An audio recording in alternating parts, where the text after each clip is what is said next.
Selamat pagi dan salam sejahtera untuk kita semua. Om Swastiastu, Namo Buddhaya, salam kebajikan, salam. Yang saya hormati Saudara narasumber Ibu Monika, yang saya hormati Ibu Anita, Duta Rumah Belajar, yang saya hormati Ibu Sunariah, ini yang setiap minggu selalu ketemu kita. Dan tentu yang saya banggakan untuk guru-guru hebat kita. Mari kita sama-sama memanjatkan rasa syukur kehadirat Allah Tuhan Yang Maha Esa. Hari ini kita masih dianugerahi kesehatan, kesempatan, keselamatan, dan tentu saja kesehatan dan kesempatan keselamatan ini kita gunakan atau kita manfaatkan untuk aktivitas-aktivitas yang baik seperti yang kita lakukan hari ini. Mudah-mudahan ini dicatat sebagai amal kebaikan kita semuanya. Amin.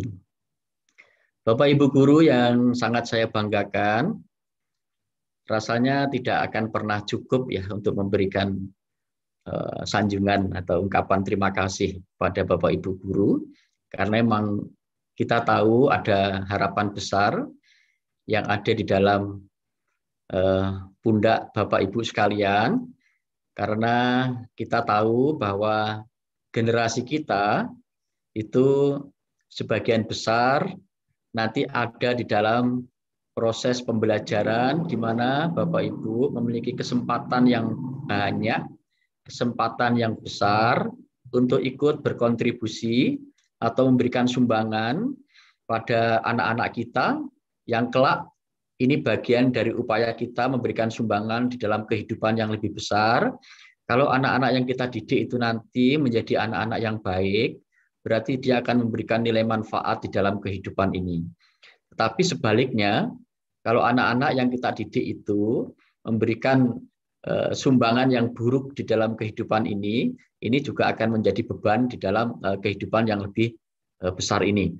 Artinya anak-anak kita tentu bukan menjadi bagian dari solusi, tapi menjadi bagian dari masalah kalau kita tidak melakukan dengan pembelajaran yang sebaik-baiknya.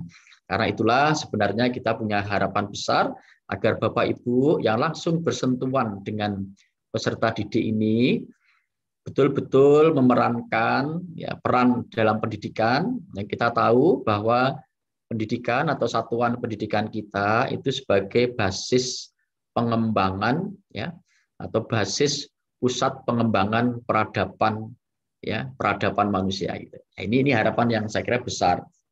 Karena apa Bapak Ibu sekalian?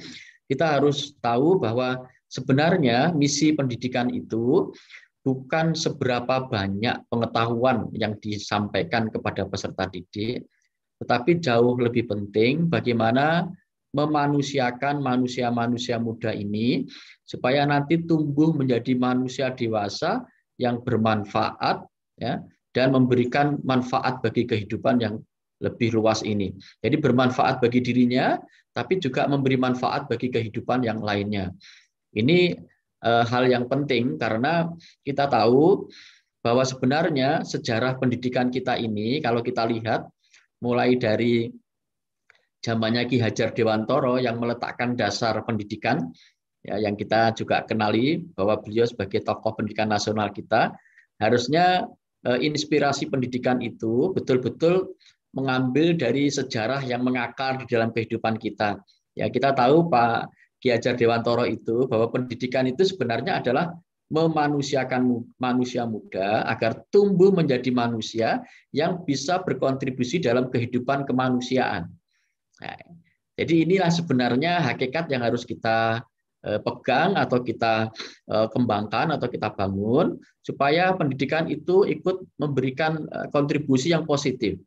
Karena begini Bapak Ibu sekalian, saya ingin mengingatkan bahwa ada kritik yang sangat tajam ya untuk pendidikan kita. Apakah kita ada yang salah di dalam pengelolaan pendidikan kita ini? Karena sebuah penelitian namanya SEED program ya.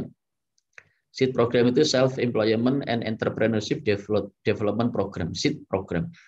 Di situ menemukan bahwa ada korelasi yang positif. Korelasi positif itu korelasi yang sejajar ya, antara tingkat pendidikan dengan tingkat ketergantungan. Jadi makin tinggi tingkat pendidikannya, justru makin tinggi tingkat ketergantungannya. Atau terjadi korelasi negatif antara tingkat pendidikan dengan kemandirian. Jadi kalau pendidikannya makin tinggi, itu kemandiriannya makin rendah. Sebaliknya, kalau pendidikannya makin tinggi, itu pendidikannya makin rendah, itu malah makin mandiri. Gitu. Berarti kan ada yang salah ini. Lalu yang kedua, juga terjadi korelasi pada aspek psikologis kejiwaan, bahwa di mana kalau anak-anak yang memiliki pendidikan tinggi, semakin tinggi tingkat pendidikannya, itu justru semakin tinggi tingkat egoisnya. Ya, makin egois, maunya makin menang, pengen menang sendiri, pengen menguasai, pengen dihargai, ya, pengen dimengerti, tetapi nggak mau mengerti, gitu ya. Nah, ini berarti juga ada yang salah. Kenapa pendidikan kita kemudian tidak memberikan nilai tambah pada hal-hal yang lebih bermanfaat? Seharusnya makin tinggi tingkat pendidikan seorang itu, makin memiliki kemandirian. Dia makin bisa menghidupi dirinya sendiri dan kemudian membantu bagi kehidupan orang lain. Ini yang disebut dengan kemandirian. Ya, tidak menjadi beban bagi orang lain. Lalu kemudian makin tinggi pendidikannya, mestinya juga ingin semakin peduli, semakin santun, semakin ramah. Bahkan kita juga mengenal filosofi pendidikan kita itu, kalau orang Jawa sering mengatakan, katanya seperti ilmunya padi itu, makin berisi makin menunduk, makin merendah, gitu ya. Nah, tapi kita sering menyaksikan itu orang-orang yang suka marah, suka ngamuk itu bukan orang yang nggak berpendidikan ya. Saya kira itu orang berpendidikan. Lalu orang yang suka menang sendiri gitu. Nah, kemudian saya melihat bahwa perilaku itu menjadi perilaku kekanak-kanakan gitu. Ya, jadi inilah yang menjadi PR kita, Bapak Ibu sekalian. Berarti ada yang salah di dalam pengelolaan pendidikan kita. Mungkin kita kemarin-kemarin itu masih disibukkan dengan urusan bagaimana mengajarkan materi pelajaran sebanyak-banyaknya kepada peserta didik, yang tiba-tiba kita menyadari bahwa itu bukanlah hal yang terpenting. Ini yang kita sebut dengan melakukan kegiatan yang sia-sia. Ya, atau melakukan namanya keberhasilan yang semu, seolah-olah pendidikan kita berhasil, tapi keberhasilan itu tidak membawa keberkahan atau kemanfaatan gitu. Ya, cirinya keberkahan itu sebenarnya bahwa pendidikan yang diperoleh itu bisa memperbaiki kehidupan bagi peserta didik dan kehidupan bagi orang-orang di sekitar peserta didik. Maka setiap peserta didik yang memiliki pengetahuan itu harus bermanfaat untuk memperbaiki cara hidupnya, dan kemudian bisa menyumbangkan bagi kehidupan orang lain. Ya, ini saya sering mencontohkan ya. Ada satu saja. Coba pikirkan, setiap kali saya mengajar gitu, apakah yang saya ajarkan itu memberi manfaat bagi perbaikan kehidupannya? Ya, misalnya lebih santun, lebih cerdas gitu ya, lebih terampil, yang itu berkaitan dengan kehidupan dia. Itu berarti dia memberi manfaat. Saya ambil contoh begini. Ini dulu saya sangat tertarik dengan seorang guru. Ya, seorang guru yang sangat sederhana, dia tidak perlu menggunakan macam-macam gitu, tapi memang dia selalu berpikir bahwa ketika dia mengajar, apa manfaatnya pelajaran yang saya ajarkan kepada peserta didik, dan setelah peserta didik itu tahu apa kegunaannya bagi kehidupannya. Jadi itu yang dikenal, kalau dulu kita mengenal namanya ambak gitu ya. Di quantum teaching itu ada namanya ambak. Apa manfaat bagiku? Jadi nanti siswa itu akan merasa bahagia, merasa senang, materinya nggak terlalu banyak, tapi betul-betul memberikan manfaat bagi peserta didik. Itu contohnya begini. Dulu tuh ada siswa dapat mendeskripsikan proses terjadinya pernafasan pada manusia. Ini diamati ya. Yang diinginkan itu mendeskripsikan proses pernafasan. Lalu guru itu setelah mengajarkan, mendeskripsikan, guru juga harus mengajarkan apa manfaatnya ketika anak-anak mengetahui proses pernafasan pada manusia itu. Jadi itu harus berguna. Nah, kemudian gurunya itu hanya mengajak gini, anak-anak, kalian tahu bahwa Allah itu menganugerahkan kepada kita semua udara yang bersih, udara yang banyak, yang itu nggak perlu bayar. Padahal sekarang kita tahu ya, orang butuh oksigen itu sekarang bayarnya bukan lain itu. Yang sekarang ini. Jadi kalau anak-anak diajari sejak awal itu. Jadi diajak, ayo coba anak-anak belajarlah bernafas. Kamu tarik nafas, lepaskan. Tarik lagi, apa yang kalian rasakan. Ini sebenarnya hanya mau mengajarkan bagaimana cara bernafas, proses terjadinya pernafasan di kelas SD, ya, itu sekitar kelas 3 sampai kelas 3 dan kelas 4. KD-nya itu. Lalu kemudian gurunya mengatakan, Tadi apa yang kalian rasakan ketika kalian menarik nafas? Nafas itu hampir tiap hari kita lakukan. Dan itu terjadi dalam posisi tidur pun kita bisa bernafas. Itu artinya terjadi otomatisasi. Maka kalau kita tidak menghayatinya, kadang-kadang kita nggak merasa bersyukur karena itu seperti hal yang biasa saja. Nah, pas pembelajaran itu, gurunya mengajak, tarik nafas kalian, lepaskan. Tarik lagi, lepaskan. Apa yang kalian rasakan, nak? Ada udara, Bu, tadi masuk ke hidung. Ya, terus masuk ke tenggorokan. Terasa. Lalu kemudian masuk ke dada. Ya, dadanya membengkak, Bu Guru. Bukan membengkak, itu mengembang. Kalau membengkak itu diintip tawon gitu ya. Muridnya itu ngomong begitu, mengembang, lepaskan lagi. Nah, itu ada udara yang masuk gitu ya. Udara yang masuk, tapi kalian yang kalian hirup dengan kalian keluarkan itu sama apa tidak? Orang anak nggak tahu, kira-kira ya sama-sama udaranya. Padahal sebenarnya yang dihirup itu oksigen, yang dikeluarkan itu karbon. Ya. Lalu gurunya mengajak, menunjukkan kepada anak-anak itu bahwa itu betul-betul yang dia hirup dengan yang dia keluarkan itu berbeda. Lalu gurunya itu membawa air kapur. Air kapur yang keruh, diaduk keruh, diendapkan. Setelah mengendap, air kapurnya dibawa ke sekolah anak-anak. Ini air kapur semalam sudah ibu endapkan. Nah, sekarang kalian coba ya, air kapur yang dua sama-sama ini dalam satu gelas, dalam dua gelas yang berbeda, tapi ini sama-sama air kapur. Satunya kamu tiup pakai sedotan dari sisa pernafasan kalian. Sedotkan. Ini artinya sisa pernafasan. Maka tiba-tiba airnya berubah jadi keruh. Yang satunya ditiup pakai pompa. Nah, pompa itu tidak mengeluarkan karbon, tapi pompa itu mengeluarkan oksigen juga.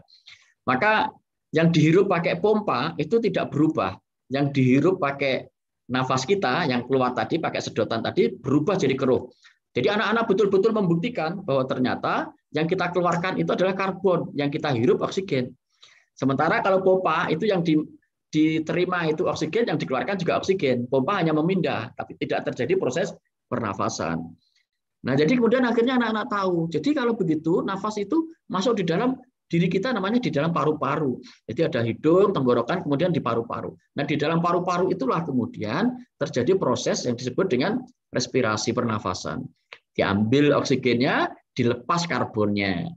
Nah, anak-anak jadi sekarang tahu bahwa ternyata ketika dia bernafas, itu akan masuk ke paru-paru. Nah, karena itu kalian jangan menghirup sembarangan. Apalagi kalau di situ ada orang merokok, kamu harus tutup. Ada polusi udara, harus kamu tutup. Kenapa? Karena udara yang kamu hirup itu masuk di dalam paru-paru kalian. Nah, ini prinsipnya, pengetahuan ini bisa membangun kesadaran anak-anak untuk hidup sehat. Karena tujuan dari pendidikan nasional kita kan kita tahu ya Bapak Ibu sekalian, yang selalu saya ingatkan, dan ini harus terus kita proklamirkan ya, kita sosialisasikan, kita internalisasikan, agar semua proses pembelajaran itu harus berkorelasi atau berkaitan dengan kepentingan untuk mengembangkan potensi peserta didik. Pada dimensi apa? Apa dimensi spiritualnya? Tadi kita mengajak anak-anak mensyukuri karena Tuhan sudah menganugerahkan udara yang begitu banyak. Coba kalau kita nggak bisa bernafas pakai oksigen, ya, nah, oksigen menjadi mahal, ya, harus dibantu gitu. Yang kedua itu adalah harus berkontribusi untuk membentuk pada akhlak mulia. Lalu yang ketiga itu harus berkontribusi untuk membentuk pada sehat. Sehat itu tadi jasmaninya. Nah, makanya ketika kita mengajarkan pengetahuan itu harus memperbaiki kehidupan bagi anak-anak, dia mendapatkan pada aspek asupan spiritualnya, aspek akhlak mulianya, aspek kesehatannya. Ya, tadi pengetahuan tadi nggak sadar kita tahu bahwa anak-anak akhirnya mulai berpikir. Maka ketika ada udara kotor dia tutup, pakai masker misalnya. Ya, apalagi kalau sekarang ini kita harus pakai masker terus karena udara kita kotor. Ya, atau bahkan ada virus itu. Nah, anak sudah memiliki perasaan kesadaran itu bahwa apa yang kita hirup itu akan masuk di dalam paru-paru kita. Nah, tentu saja yang kita hirup masuk dalam paru-paru, maka jangan merokok karena apa yang kalian rokok akan masuk di dalam paru-paru. Kalau ajaran itu sudah kita tanamkan sejak anak SD, tetapi gurunya betul-betul dengan keceriaan, tidak harus banyak menghafal, disuruh menghafal yang banyak-banyak. Tapi setelah dihafal pun juga tidak membantu perbaikan kehidupan dia. Nah, jadi inilah yang sebenarnya kita dorong Bapak Ibu sekalian. Ya, saya ingin mengajak mari kita semuanya untuk betul-betul memberikan kesempatan kepada anak-anak untuk memperoleh pengalaman, ya, pengalaman di dalam mengembangkan aspek dimensi spiritualnya, dimensi sosialnya yang berakhlak mulia, lalu kemudian dimensi jasmaninya itu sehat, lalu dimensi mentalnya itu berilmu, cerdas dan kreatif, dan kita juga menginginkan agar anak-anak kita itu bisa tumbuh hidup bersama orang lain. Inilah yang kita sebut dengan dimensi, ya, civil society atau kewarganegaraan, yang dia hidup bersama orang lain dengan prinsip demokratis dan bertanggung jawab. Ini harus terus dilatih kepada anak-anak kita. Ya, praktek-praktek pembelajaran disimulasikan. Jangan sering kita melihat, saya hampir semua sekolah itu kalau ada di sekolah itu saya lihat namanya 5S itu. Ya, ada senyum, sapa, salam, ya, kemudian sopan dan santun gitu. Tapi praktek itu hanya berupa aksesoris saja, hanya tulisan, dan saya tidak merasakan ada aura itu. Ya, saya lihat ketika saya masuk di sebuah sekolahan, orang-orang itu hanya melihat saya, padahal saya sudah berusaha senyum dan saya mencapa. Tapi mereka kadang-kadang harus saya duluan yang melakukan itu. Ya. Tapi saya merasakan ada aura yang sangat luar biasa di satu sekolah, saya sebut saja karena ini baik, di SD Bayangkara, Kota Balikpapan. Dia memang juara itu. Saya begitu masuk di ruangan itu, dia sudah terbiasa. Kenapa kok bisa seperti itu? Karena tiap hari disimulasikan. Jadi guru itu mensimulasikan kepada anak-anak, kalian kalau ketemu sama orang, kalian harus melakukan seperti ini. Jadi sekarang pura-pura, kalau sekarang Bapak sebagai orang luar, ya kalian sebagai anak-anak, gimana caranya? Ya, kemudian diajari caranya itu dituntunkan. Ya, ini contohnya, Bapak orang luar dulu, atau kamu orang luar sekarang, Bapak menjadi murid ya, seolah-olah Bapak murid. Contohkan. Begitu ketemu langsung Bapak menunjukkan senyum dulu, senyum. Selamat pagi Bapak, Assalamualaikum, misalnya begitu, ada yang bisa saya bantu. Dan itu disimulasikan supaya menjadi tradisi, menjadi kebiasaan. Cara tersenyum itu seperti apa, ya? Lalu cara menyapa seperti apa? Nggak mungkin akan muncul dengan sendirinya kalau dia tidak pernah diberikan contoh. Dan kita nggak akan pernah mendapatkan contoh kalau nggak pernah ada tamu. Makanya caranya disimulasikan. Disimulasikan itu dilatihkan setiap hari. Jadi pura-pura gurunya sebagai orang luar. Atau muridnya dianggap orang luar, gurunya menjadi murid misalnya. Jadi guru menjadi model dulu. Dan ternyata dengan cara seperti itu sangat efektif. Saya menyaksikan sendiri. Ya, itu Bapak Ibu sekalian, coba saya sangat merindukan. Mudah-mudahan nanti Bapak Ibu guru itu menjadi ragi ya, yang menghangatkan, yang memiliki pengaruh, supaya sekolah-sekolah itu nanti bisa mempraktekkan cara-cara yang melatih kebiasaan santun, kebiasaan berkata lembut, ya, kebiasaan ramah, ya. Jadi jangan berteriak di hadapan anak-anak, jangan berteriak-teriak, karena itu juga memberikan contoh yang kurang baik. Jadi kalau misalnya berkata-kata dengan lembut, buatlah kata-kata itu yang berirama, karena kata-kata yang berirama itu memiliki resonansi yang bisa menstimulasi perkembangan otak, ya. Jadi suara itu sebenarnya getaran, ya. Getaran adalah yang menimbulkan suara. Maka kalau suara itu memiliki ada suara alfa, suara beta, begitu, itu ada resonansi. Ya, suara-suara yang lembut itu bisa menstimulasi kerja otak kita supaya kita menjadi lebih cerdas, lebih damai, lebih ayem gitu ya, anak-anak lebih bahagia. Jadi itu Bapak Ibu sekalian yang dapat saya sampaikan, dan saya sekali lagi saya ucapkan terima kasih kepada Ibu Monika dan kawan-kawan, tentu juga kepada Ibu Anita, Ibu Sunaria dan kawan-kawan. Dan guru-guru semuanya, mari kita bergerak, mari kita mencoba memberikan pengaruh positif. Tidak perlu harus disengaja untuk mempengaruhi, tetapi lakukan saja bahwa itu bagian dari kebiasaan kebaikan kita. Nanti orang-orang akan mencontoh dengan sendirinya, ya, supaya kita nggak terlalu punya beban. Karena kalau kita orientasinya ke orang lain itu akan jadi beban. Orientasikan aja ke diri kita bahwa saya ingin melakukan dari hari ke hari menjadi lebih baik gitu. Karena kita tidak harus berkompetisi dengan orang lain, tapi kita berkompetisi pada diri kita sendiri bahwa diri kita harus lebih baik dari yang kemarin. Jadi begitu saja. Nanti orang lain akan melihatnya dan orang lain akan mencontohnya. Harapannya seperti itu. Toh kalau tidak dicontoh tidak masalah, ya. Itu jangan ada kerisauan. Yang terpenting kita melakukan sesuatu yang baik. Saya kira begitu Bapak Ibu sekalian. Sekali lagi saya sampaikan terima kasih, dan mari dengan mengharapkan ridho dari Allah Tuhan Yang Maha Esa, kegiatan kita buka dengan basmalah. Mudah-mudahan apa yang kita lakukan hari ini diikuti dengan hidayah, sehingga betul-betul selepas dari kegiatan kita memperoleh manfaat yang bisa digunakan untuk diri kita dan bisa bermanfaat bagi orang lain. Bismillahirrahmanirrahim. Terima kasih. Saya akhiri. Wassalamualaikum warahmatullahi wabarakatuh.